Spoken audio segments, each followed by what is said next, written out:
We started this church because we had a strong passion and desire to minister to persons with special needs.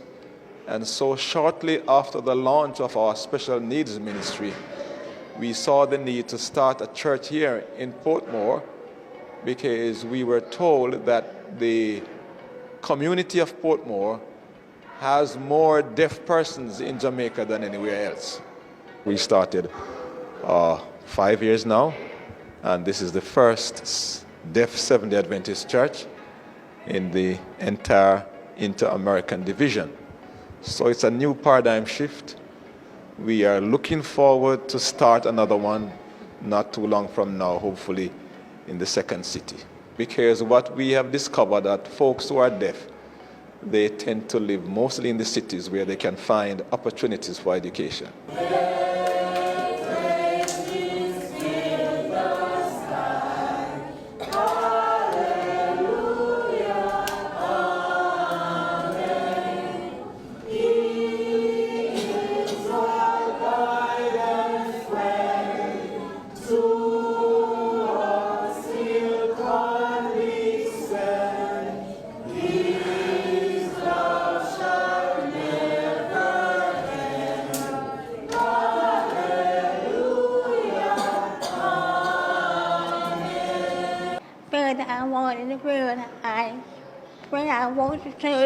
First, I went to church at Portmore Church.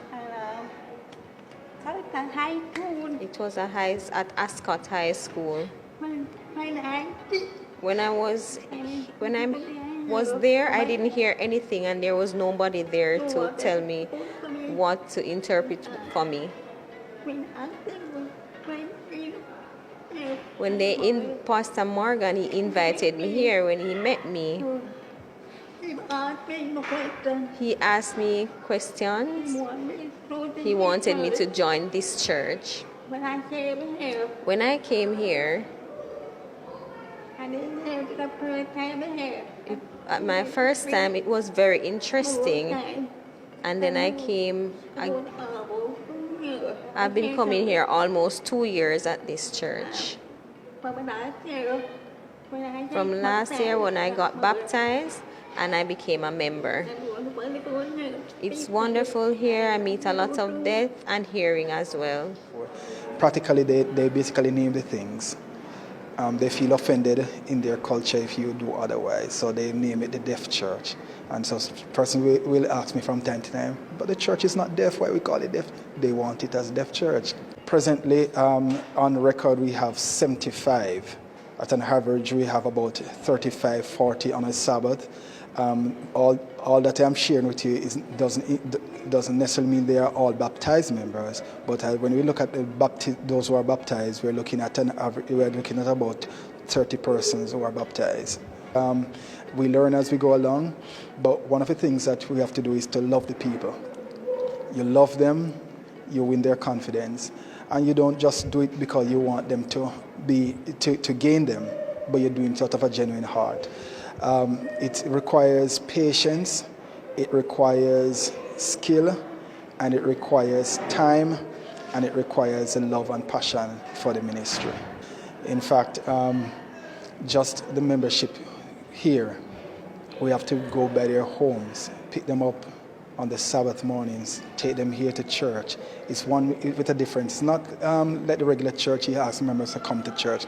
You have to go there physically, pick them up, and bring them here. Because many of them, they are without jobs.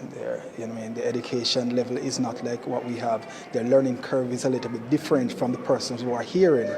When I was small and growing up, I had no interpreter. Everything just flew over my head. But then my mother, she interpreted for me. My mother heard about this church and she told me about this church, and since then I visited for the first time. It was nice and I met some nice people. It was wonderful and interested, and they accepted me here. So I started coming here, and Pastor Morgan picked up all the deaf persons and we meet here, and he taught us a lot about God. And we heard God's word and we understand, and He supports us and He encourages us to come here.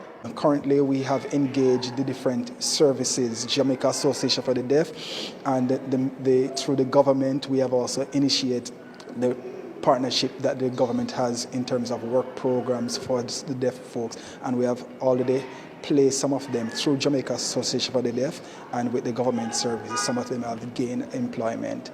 And so it's going to take a lot of resources. When you're looking at the minimal offering that even thrown, it's not going to be able to carry everything here, so we have to find additional resources, seeking partners and so forth. And just to add that the church gives make budgetary allowance for special needs ministry, both at the Jamaica Union, at the conference level, and also at the local church where there is a deaf ministry. So it is also financed to a great extent by the church.